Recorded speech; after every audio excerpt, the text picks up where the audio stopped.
আপনারা পাস করেন, আমরা আমাদেরকেও পাস করিয়ে নেন।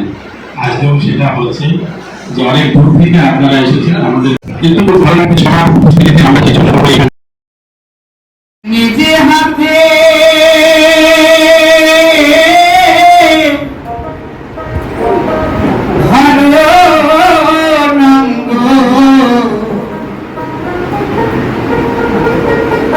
চাষি ভাই দুঃখ যাবে তাকে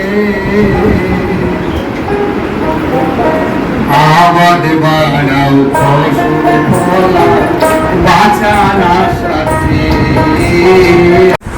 অনেক চাষি অনেক কিছু নতুন জিনিস জানতে পেরেছিল যেগুলো আমরা কোনোদিন জানতে পারিনি। এভাবে আমাদের গ্রামের সকল চাষি অনেক খুশি হয়ে গেছে যে আমরা এরকম গ্রামে উপস্থিত থাকার জন্য থেকে অনেক কিছু জানতে পারি।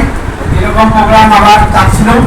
এই প্রোগ্রাম অনেক রোগ চারপাশের ক্ষেত্রে অনেক রোগ পোকার হাত থেকে নিয়ন্ত্রণ করার জন্য যে প্রসেসগুলো বলছিল সেটা অনেক চাষি আমাদের খুব আনন্দিত। এই বলে আমার সংক্ষিপ্ত বক্তব্য শেষ করলাম।